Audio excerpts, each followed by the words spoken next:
Hello mga kalodi, ito po, nandito po ako sa may kalsada. Nasa gilid na po ako. Kulang na lang po sa ibabaw po ng bubong ako maglakad. Gilid na po ako, binabangga po ako ng mga tao dito sa kalsada, mga kalodi. Maraming sa panahon ngayon mga kalodi, marami pa rin mga bastos ang pag-uugali. Parang wala silang pakialam na wala silang kinikilalang Diyos mga kalodi. Gilid na po ako, binabangga pa rin po ako mga kalodi. Marami po mga tao na binabangga ako, mga bastos. Parang walang nakikitang tao mga kalodi.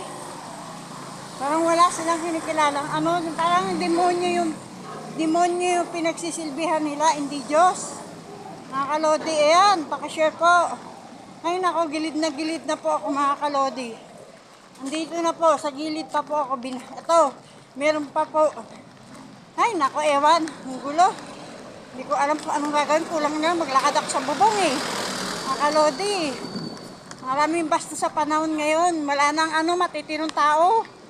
Kahit saan ka mapunta, maraming mga bastos. Shoutout po kay Boss Rino. Shoutout po sa iyo. Shoutout po kay Ate Jess Vlog, sa inyong mag-asawa si Brian, kaka kay Jess Vlog. Shoutout po. Ito po, naglalakad po ako. Pauwi na po ako pagod. Ay, my goodness. Hindi ako nainitan ako, nagugutom pa ako. Ito, pauwi na po ako mga kalodi. Napapagod. Nalalaglag na po yung bitbit ko kasi wala po akong dalang paper bag, wala po akong dalang payong. Mainit. Hindi po kasi ako lumalabas ng bahay mga kalodi. Bihira lang po ako lumalabas ng bahay. Ay. Ito, wag na po kayo mag-message dun sa iya-iya kasi hindi ko na po yun account. I-share ko po sa inyo yung bago kong account na ginawa kahapon. Pinagawa ko po sa pinsan ko mga kalodi. Pinagawa ko po siya para po pinapaprivate ko, ipaprivate ko na lang yun. Kahit naka-private naman po mga kalodi, na nakawin pa rin yung account ko eh. Pasensya po kayo, maingay po dito, maingay. Mainit, grabing init oh. Nangingintab yung kulay ko.